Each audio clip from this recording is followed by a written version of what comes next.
Okay. Let's see. Yep, we're ready to get this show on the road.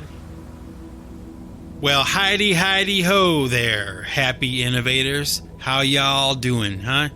You hanging in there? You having a good week? You getting all your stuff done? Are you enjoying yourself at least a little bit, maybe? Maybe. Okay, maybe. You know, I gotta say, it's been a while since my last podcast, and I was so anxious. I was like, there is no way. Like, it is untenable, okay, for me to get to the end of the day today and not do a new podcast. So here I am.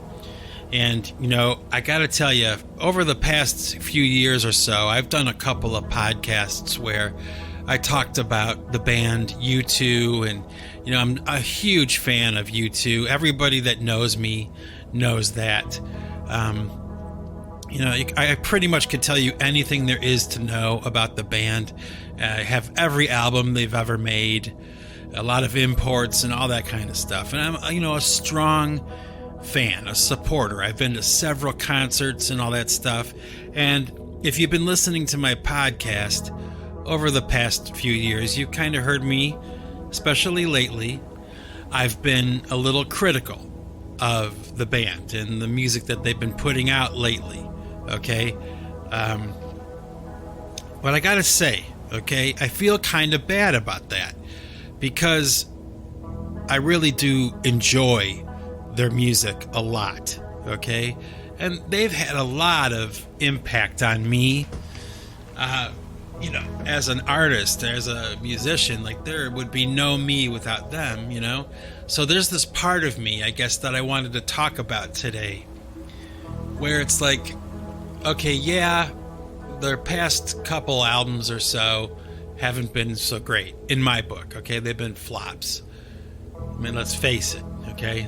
That's how I see it. But there's this part of me deep down inside that's kind of hoping, you know, like waiting and hoping that the new U2 album, like the next one that they release, is going to like blow me away. You know, it'll just be amazing and like a, you know, like a seminal release in their catalog. Like, it'll just change everything, you know, and just blow everybody away. Like, just great, artistic, creative, amazing sonic experiences, you know? And you know, maybe that's wishful thinking or whatever, but I did want to talk about that, you know, that there's a part of me that holds out hope, you know, that it's not gonna suck. Like, the next U2 album is going to really impress me, you know, and all of their fans, and it's gonna be, you know, like a clarion call. Like, they are still fresh and they are still going.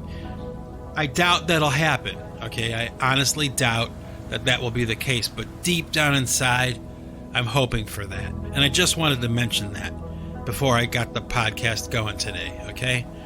So, there you go. There's that part of me. Maybe there's a part of you that's like that too, where you know that, you know, something is going to have a bad outcome, but there's a part of you that holds out hope that it won't go so bad, you know? And if you're like me, usually, you know, for me anyway, I go to the worst possible outcome, you know, and then usually in reality it's nowhere near that, or it's somewhere in between good and bad, you know. Maybe you know what I'm talking about. You probably do. It's a universal, I think anyway, or I would guess anyway, it's probably a universal human experience, you know, that we hold out hope for the positive outcome, you know. And so I just wanted to mention that. And I also wanted to mention that over the past, you know, few years or whatever, I had talked about this YouTuber, a character named Rob Skiba, who was doing the whole flat earth thing, and just a really interesting guy, like an interesting person. And whether you agree with him or not, which sometimes I did and sometimes I didn't.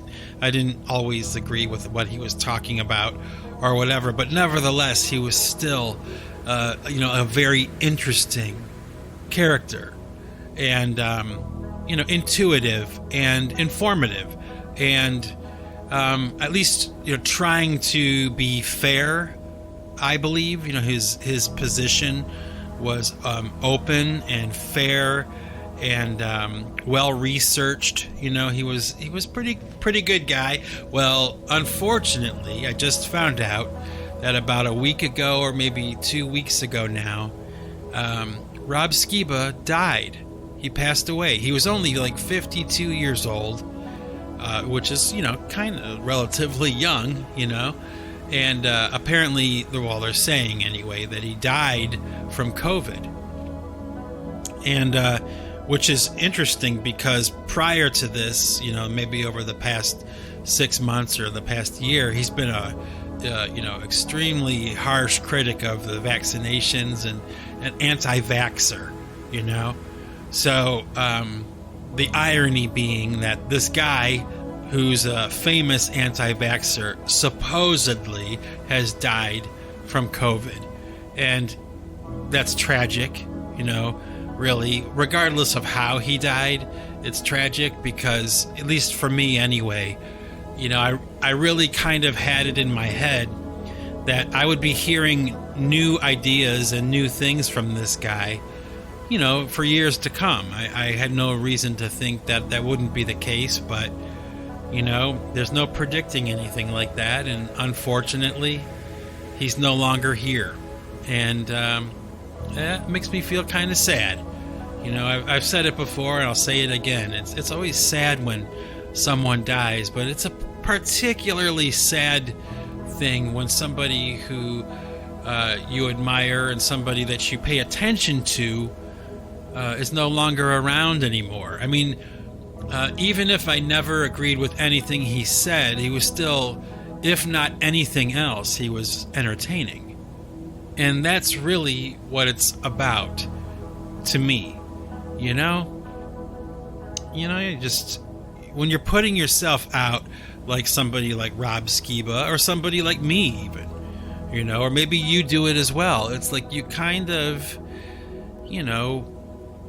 you're putting yourself out there. It's entertainment. You're putting yourself in the public space, and the idea is to hopefully entertain somebody. That somebody will hear it and whatever. And I don't know. It's a sad time for me. I got to be honest. It really is. I feel really bad that Rob Skiba, has died. He's not around anymore, and I won't even get into the whole circumstances surrounding his, mysterious death, because it's pretty weird. I think it is anyway. But the fact of the matter is that he's no longer here anymore, and I feel bad.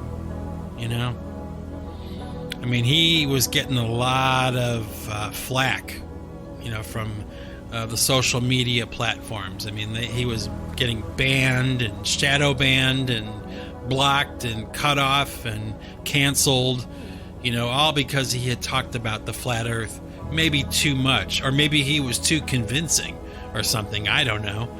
But there seems to be a lot of that happening now. A lot of people leaving YouTube, and a lot of people leaving the social media platforms that, have become, a staple of culture, really, all over the world. I mean, I do see a slow and gradual migration taking place. Like, people are leaving those platforms that are canceling them or shadow banning them or censoring their speech or whatever. So, like, I kind of predicted that, I think, a couple years ago, talking about the whole YouTube thing and how if they kept censoring everybody, that they wouldn't be able to last.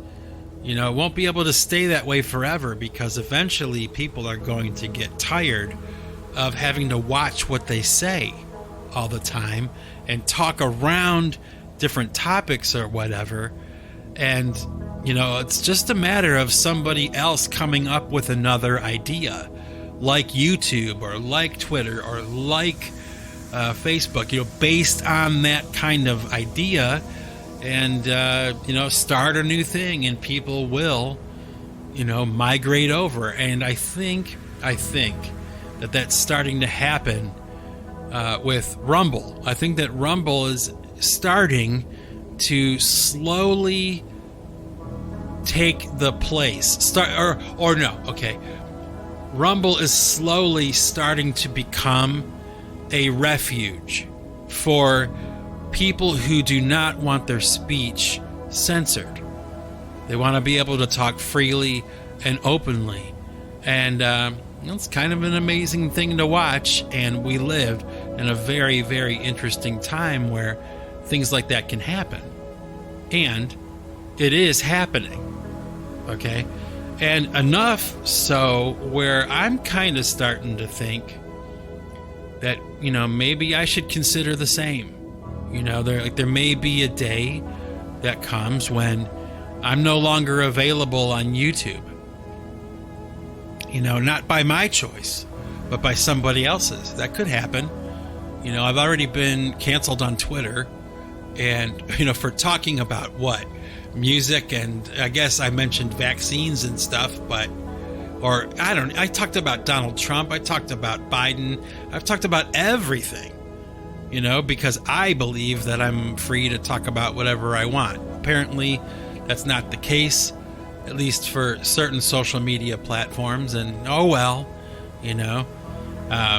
which reminds me of that whole Dave Chappelle controversy that's going on right now. I mean, I don't even know what to think about that. It's so fascinating to me what we're watching, what's emerging out of our culture, out of this culture of canceling people and censorship and all this, trying to control, the way that people speak and what people say, and you have somebody like Dave Chappelle, who, I don't know if you're aware of this or not, so I guess I can tell you really quick that, he recently did some kind of special where he had some pretty challenging kind of ideas, and he was kind of speaking freely and openly, knowing full well that he was going to get the smackdown, from somebody, and he didn't care. Out of all the comedians that are out there, doing that kind of thing, he's the only one that had the balls to actually start, challenging that idea of, controlled speech, compelled speech. Like, he is the only one. Everybody else kind of chickened out, And think about that. I don't know if you've had a chance to check any of that out, or if you've heard about it, or you've watched anything about it, but it's so fascinating, this time we live in. I predict that in the future we'll start seeing a lot more of that. Once people kind of get comfortable, or they have the opportunity to watch somebody like Dave Chappelle do it first, and they become comfortable with the idea, then you'll start seeing a lot more of that, challenge emerging from people who just don't want to be told what to say or what not to say. They just don't want that. It's very, very interesting to me, So anyway, how are you guys doing, huh? Got your cup of coffee? I got a cup right here. I'm going to take a sip, so hang on.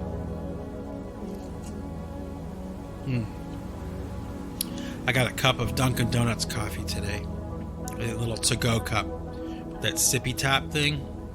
I dig it. It's pretty good. Hang on. Oh, man. Anyway, I'm an active dreamer.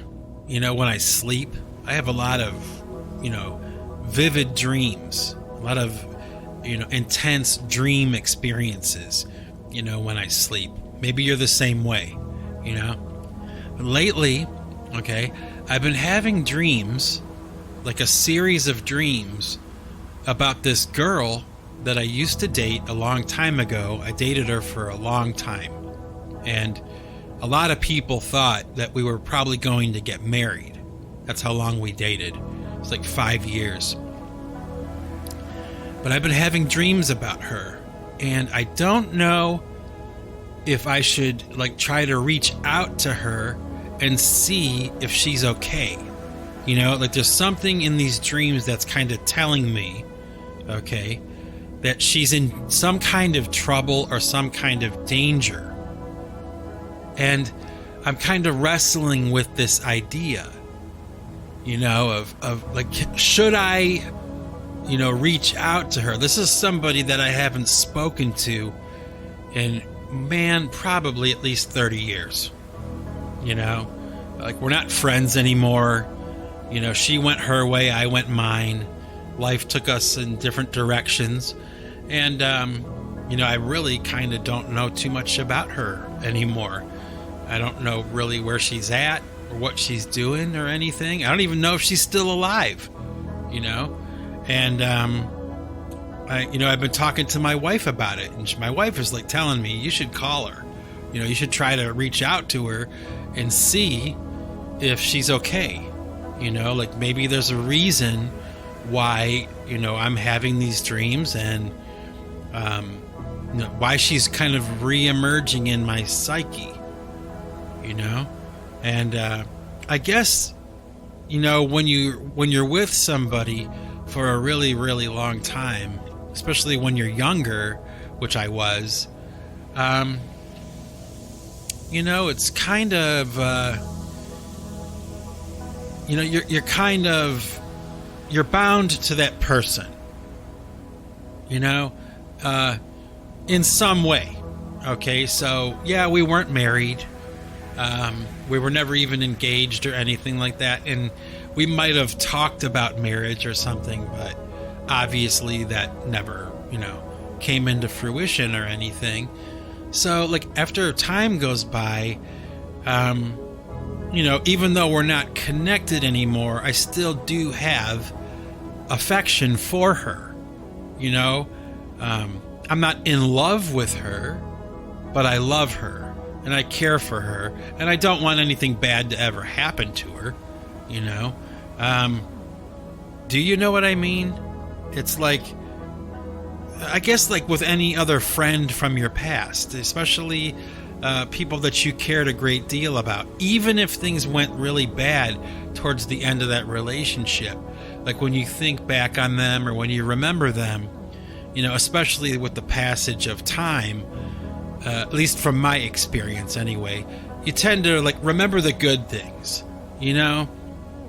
You tend to kind of like forget a lot of the negative things, you know, that happens over time, not right away, you know, but after a good 20 or 30 years, when you look back on, you know, the stupidity of your childhood or your youth, you know, the stupid mistakes you made, or the stupid people that you were friends with, or, you know, just the things you did that kids do, you know, the dumb things, and the dumb people and all that stuff.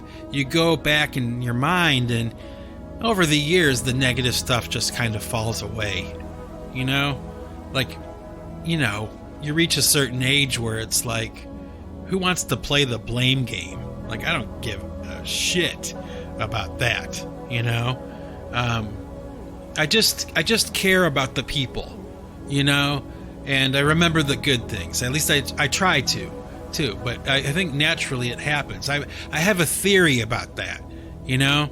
And I've thought that way for a long time, but maybe over the past year, it's really kind of been honed down to like a concise, like thought, you know, that that's like a test of whether you really loved someone or not. Maybe, okay, maybe like when you think back on the people that you loved at one time and you went your separate ways. Like when you think about them, if your first thoughts are negative, then you probably didn't really, especially after like 30 years, like when you look back and think about them, if your thoughts are negative, you probably didn't really love them that much. But when you think about somebody that you loved a long time ago, like 30 years later, and the first thoughts that come to your mind are happy memories and positive things, even though there were, scads of bad experiences with that person, okay?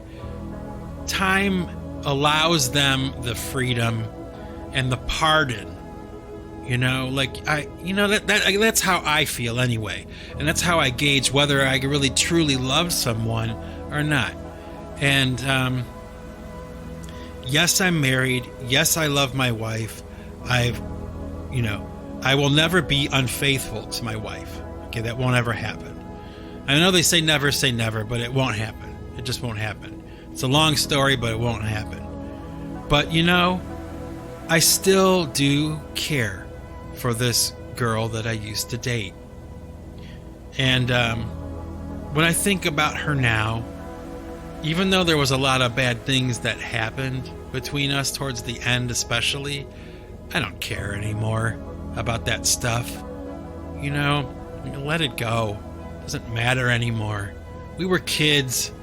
We were stupid, and we both have the luxury of hindsight, 30 years of life of, good and bad, You look back on these things and, they say, I guess, absence makes the heart grow fonder. That's like a cliche, but it's kind of like, well, I guess it's kind of like that, but really it's more than that.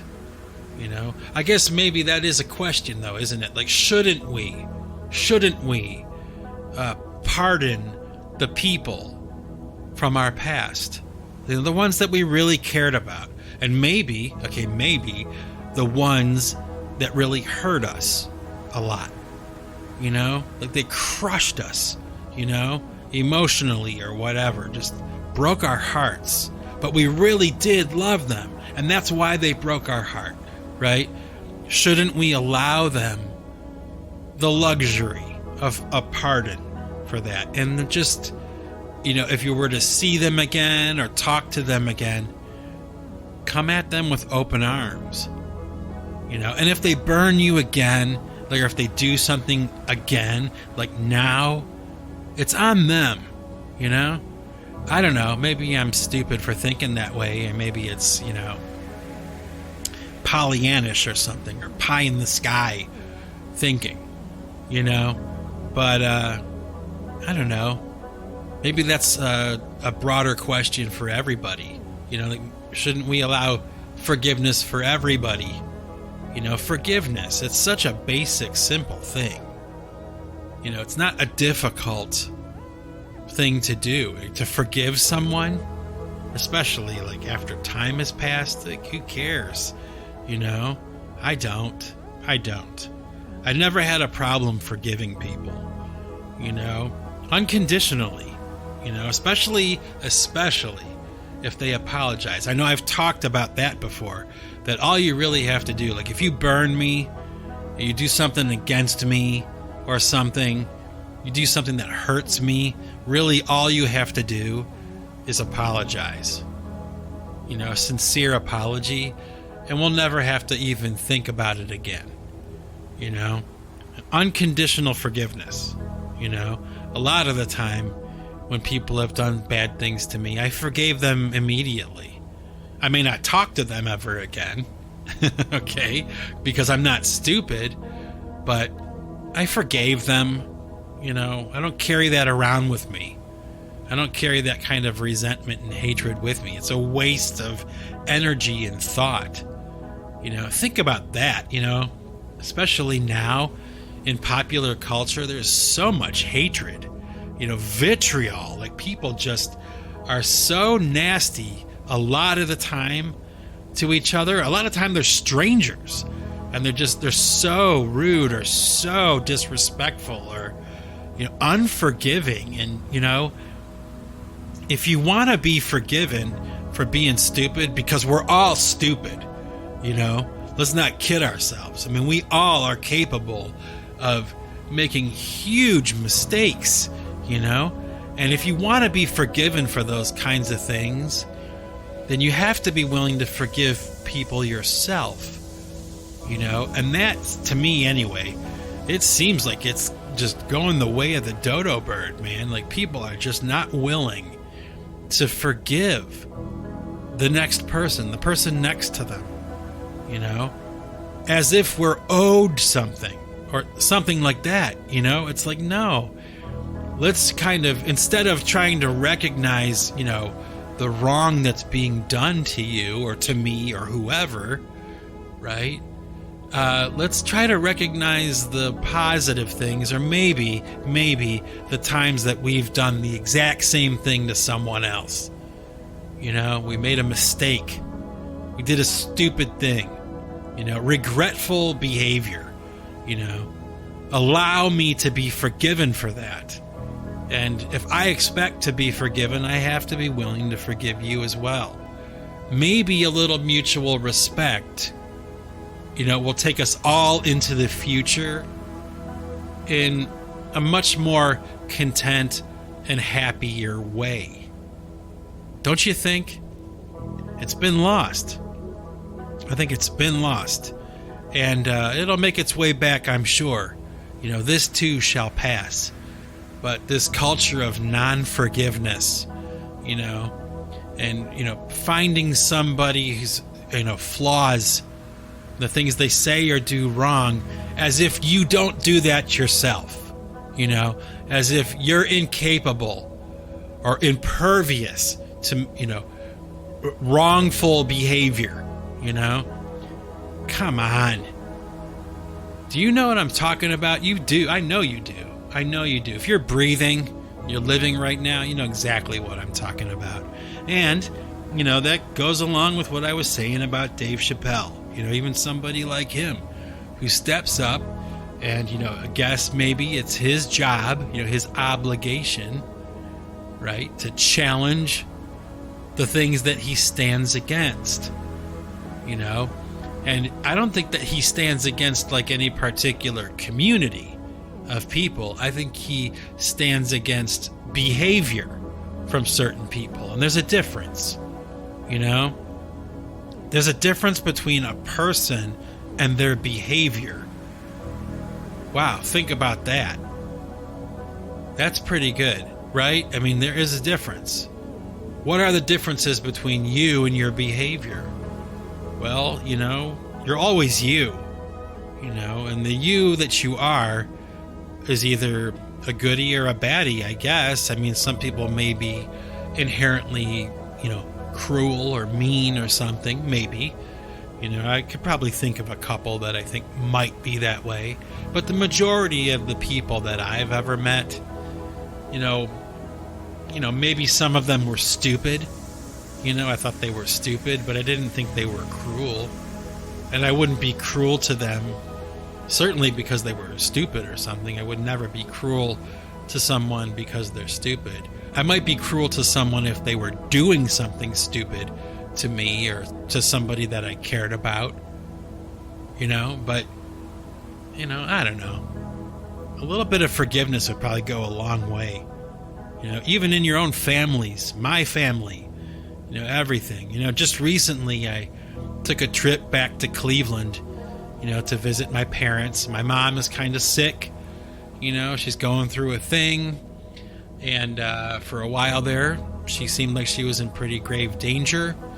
So, we were called to Cleveland to go visit and,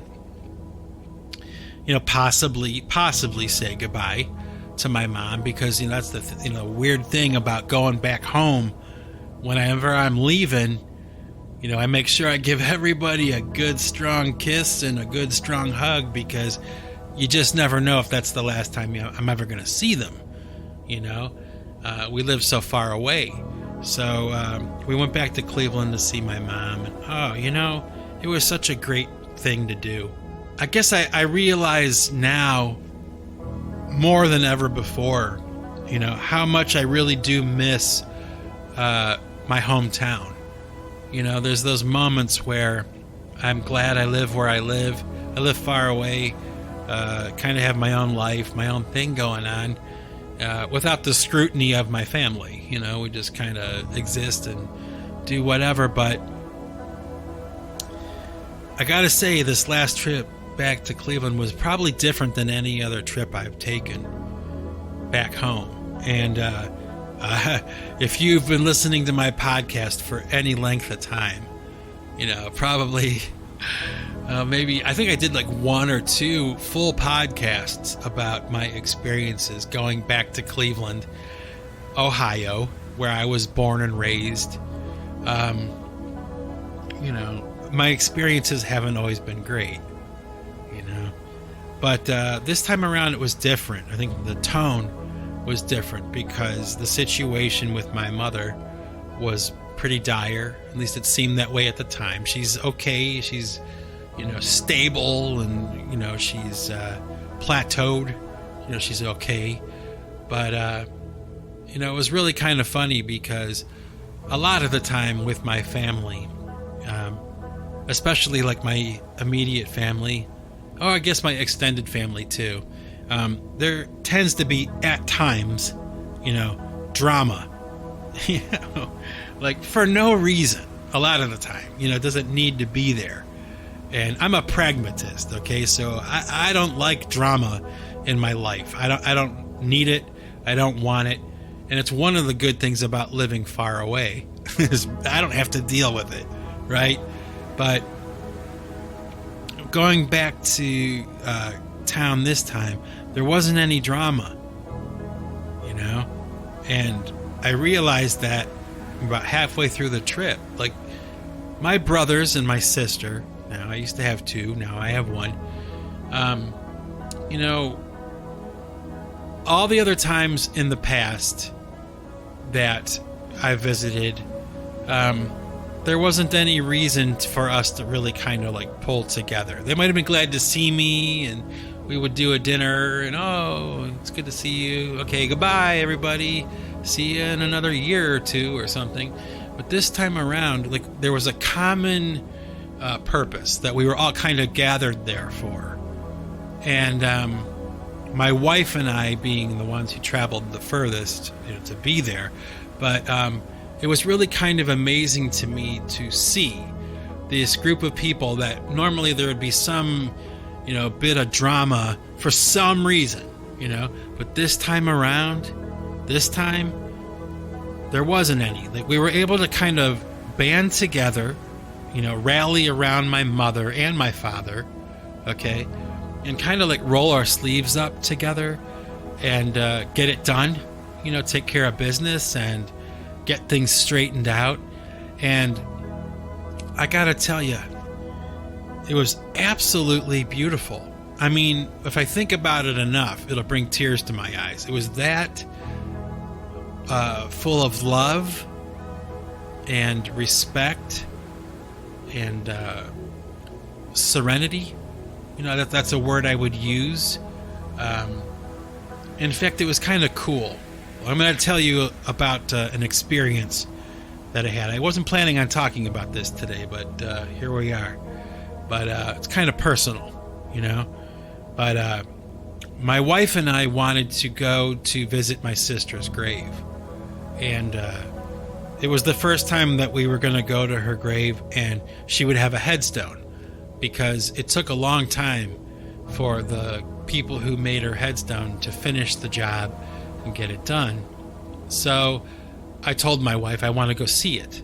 I wanted to go to her grave and I want to see, what kind of job they did. See, it's done, and pay my respects. And she wanted to go too because she had a relationship with my sister, like, separate from me. Okay, like, they were friends before my wife and I got together. Okay, they were friends. And so my wife had a lot of affection for my sister as well as me. And so we both were going to go to the grave. And my surviving sister, who we were staying with while we visited, she wanted to go too. Okay, so it's going to be me, my sister, and my wife. We're going to go to my other sister's grave. We're going to pay our respects. Well, thanks to the blessing, I guess, in this case, of technology, my sister had kind of contacted everybody and kind of said, hey, we're going to go to the grave. Do you guys want to go with us? So, we show up at the cemetery, we find her grave, and then one by one, my other brothers and my dad and everybody starts showing up. My sister-in-law, everybody starts showing up. So the next thing you know, we're all kind of standing around my sister's grave. We're all kind of like talking, telling stories, remembering things, kind of like picking on each other a little bit, but having fellowship and like putting our arms around each other. And my father was telling us stories about when we were little, and it was like this really weird experience. I'm going to try to explain why I say that, because it was like this, like it was one of those moments where the sun was kind of like starting to set. Okay, so the lighting in the cemetery was kind of like this golden like glow. It wasn't too hot or humid, and it wasn't too cold. It was perfect. You could wear a coat and you could be standing there, and there was a slight breeze, and the fresh air, and this gathering, this impromptu kind of spontaneous gathering of me, my wife, and the rest of my family, except for my mom, of course. And we were just there together, and I can't quite pinpoint why it felt the way that it did to me, but I guess part of me says, oh, it's because like the spirit of my sister who died was like there with us, and she was making us feel content and happy rather than sad, like her spirit was there. Like when two or more of you gather in someone's name, like it says in the Bible, like it says that in the Bible, right? When two or more people are gathered in God's name, he is there. Like he said that, I am there. Well, maybe that's the case with all of us. Like we are made in God's image, right? So maybe when you and someone else gather in remembrance of somebody who's not with you anymore, maybe, that spirit, wherever they are, is called to that moment to be with you. And I don't know, it really kind of felt like something was up when I was there, I gotta say. We did a lot of things on that trip, a lot of food and a lot of travel, a lot of running around and saying hello to people and visiting. But the one thing that really stood out in my memory when the trip was over was that trip to the cemetery, It was really kind of,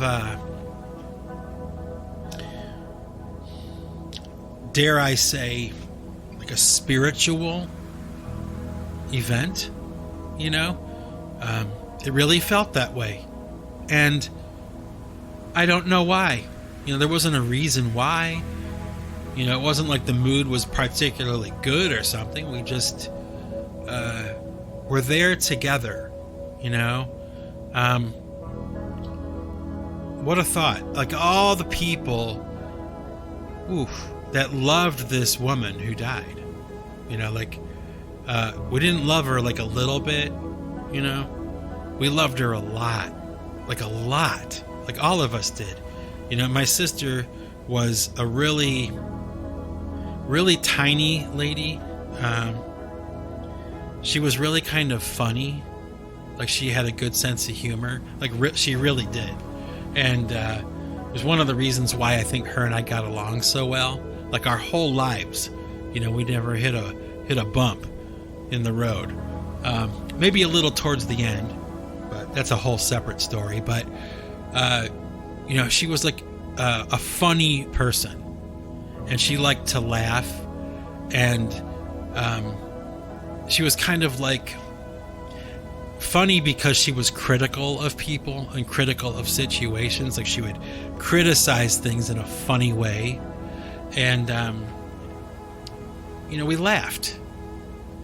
We laughed a lot, which is the strong foundation for any relationship, if you ask me. If you can laugh, especially if you can laugh at yourself, which she could, it makes for a pleasant interaction, not too stuffy. And,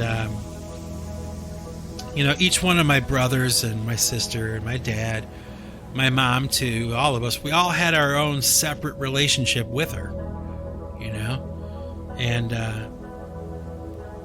so we were all gathered around that space, it's like, what, her grave, right? Like, her mortal remains, she's not there, she's somewhere else, that kind of thinking, like, but I really do kind of feel,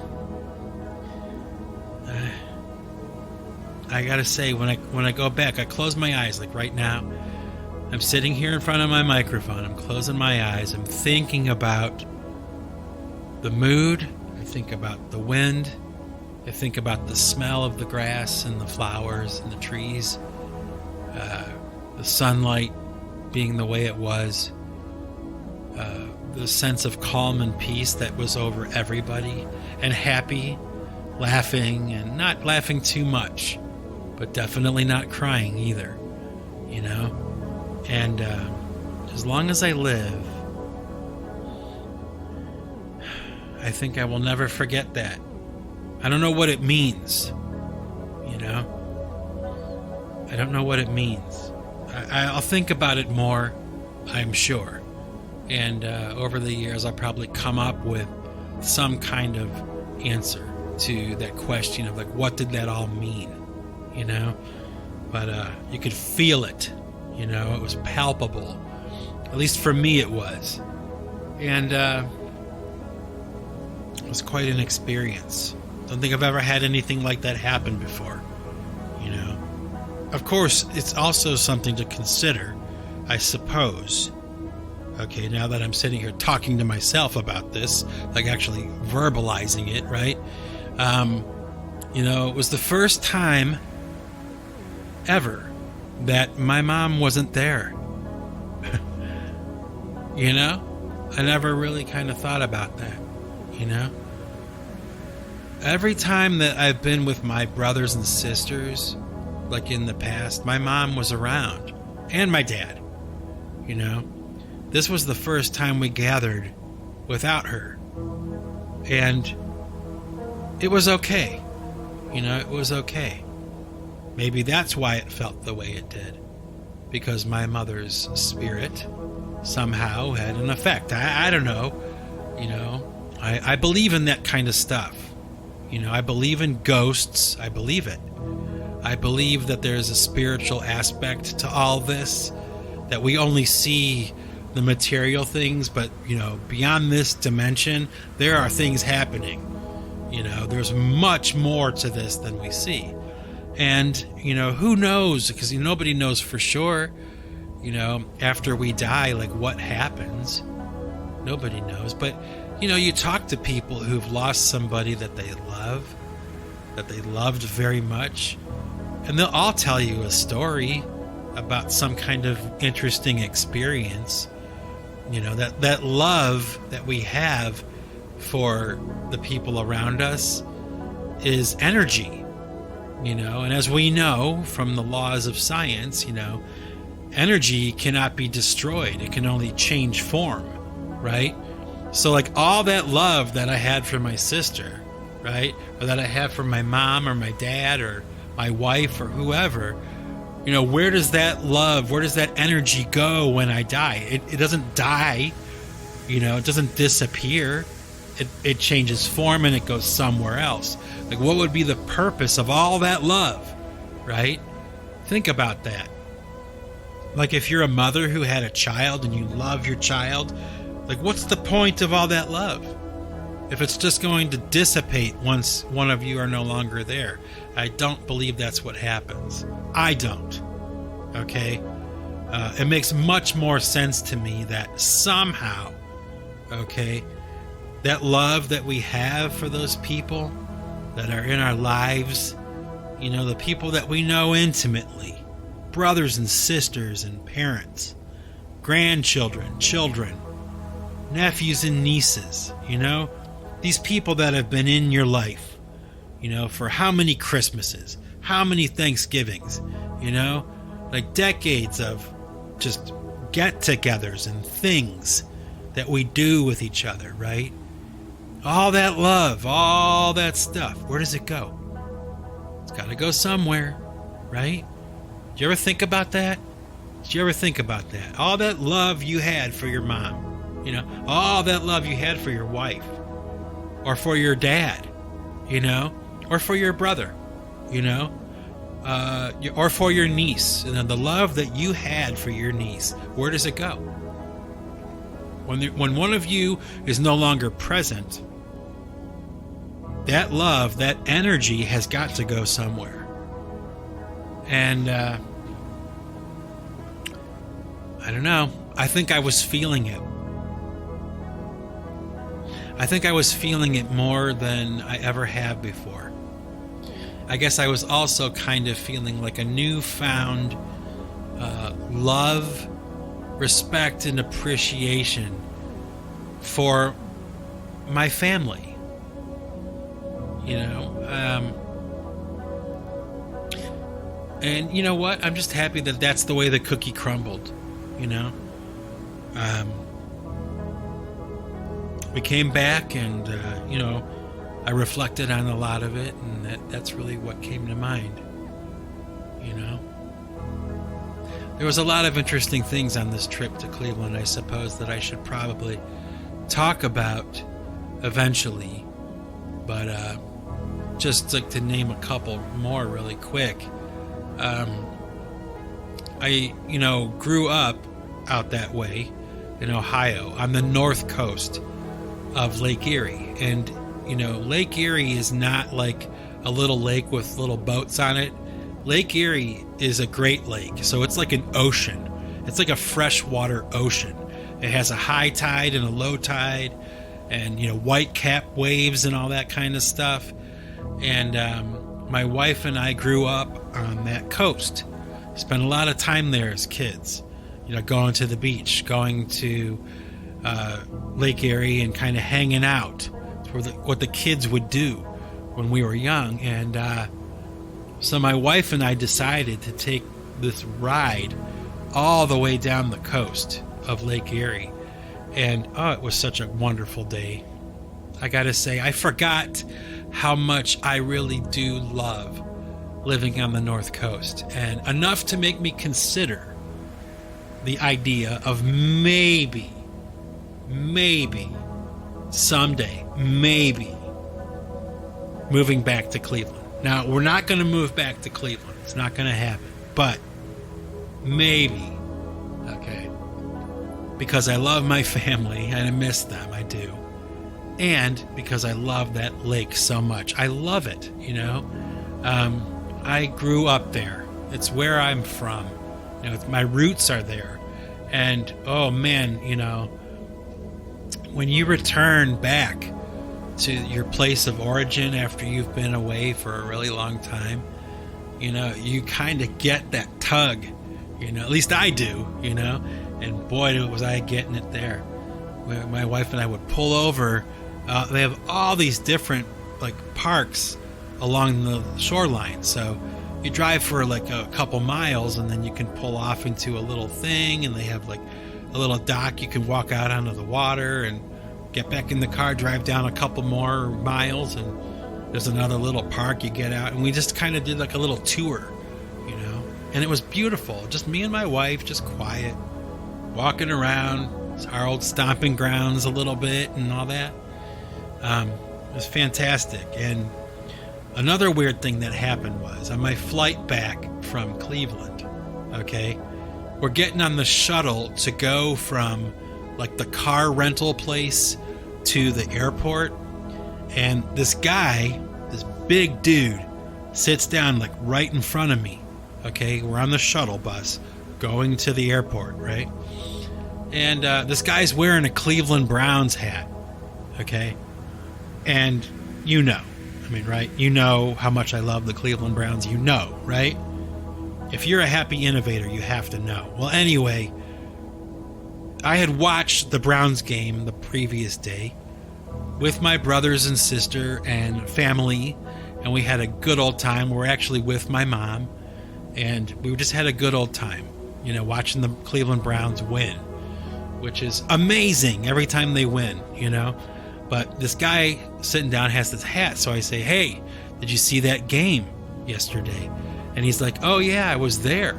I went." And, "Oh, you did? You got to go? Oh man, I'm so jealous." He's like, "Yeah, I used to play for the Cleveland Browns." That's what he said. And I'm like, "Really?"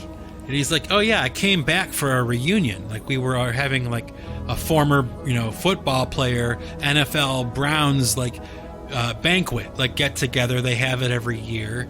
And he's like, "I flew in from Maui," because he lived in Maui, and he visited with all of his old teammates. And I'm like, "Oh, wow, okay, what's your name?" And he said his name was Dan Fike. And I was kind of like in a headspace where I was thinking about my family a lot. Okay, so it didn't come to me right away who he was, but he was so kind to my wife and I. He offered to give us like his card, like he had a football card, and he was going to sign it for us and everything. And I was like, "Oh, you don't have to do that, or don't worry about that. It's okay. You don't have to do that, And he's like, "I only have 3 cards left or something." No, you just keep them. Give them to someone else. But I was trying to think, like, Dan Fike, why does that sound so familiar? Well, it turns out like, oh, Dan Fike. I know who he is. He played for the Browns back when Bernie Kosar was the quarterback back in the 90s, And I know who he is, but I just had forgotten. And he was wearing a mask. Okay, so he had a COVID mask, over his face, so I couldn't really see his face. But this dude was huge. I mean, it's amazing, when a normal, average dude like me stands next to a guy who's big enough and strong enough to play in the NFL. It's like I'm like dwarfed by this guy, But he was so gracious and so kind, and I just thought that was really weird. Like you just never know, I guess, when you sit down on a bus or on a train or in a plane or whatever. You just never know who you're going to sit down next to. There's something kind of interesting and exhilarating, I guess, about that kind of randomness, And I don't know. I just thought it was worth mentioning. I thought it was pretty cool, So I guess I've probably done enough blathering. Yeah, I've been going for a while now. The cork comes off, when I start talking sometimes, especially when I haven't talked in a while. It's like I said, the cork comes off, and you guys get all of it, But I'll put the cork back on, I put it back on, and I'll let you go and let you kind of get on with your day, on with your weekend or whatever, your week, and I don't know. I guess, yeah, that's it. You'll be hearing from me soon. We got some new music coming. The final song, the final installment for The Wrench and the Rubicon, track number 11, is on its way. I just finished today that song. So it's done as of today. And you will be getting it very soon. So stay tuned. Have fun. And you know what? Thanks for hearing me out today. Thank you very much. Peace out, everybody. Have fun. Be safe. Behave yourselves. And remember, folks, if you want to keep what you've got to give it away. Talk to you later.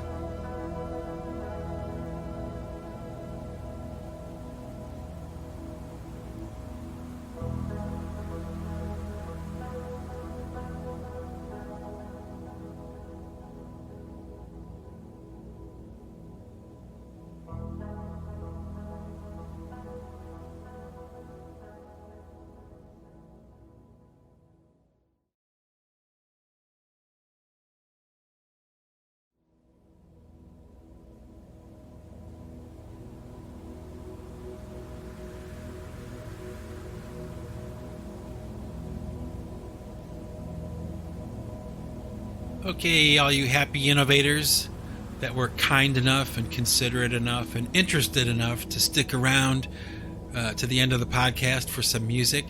Got a song for you. It's a song from my debut album. It was called 5 Station 5. And this is one of the only songs I've ever done where I remember absolutely every single element of this song. I remember making it. I remember what the weather was like. I remember what I ate for dinner that night. I mean, I remember everything about this song. And it was really kind of actually it was made at a pretty dark time for me in my life, pretty depressing and sad time. And I think you can kind of hear that in the music. There's a reflection of that in there, but I also think that it was like hope. There's a sense of hope in the lyrics and that what I'm kind of saying. I'll let you listen to the song and see if you can figure it out. But check it out from the Pipe Choir debut album, self-titled, 5 Station 5. All right? Circa what? Probably 2004, 2005, probably. All right? Peace out, everybody. Have fun. Be safe. Take care.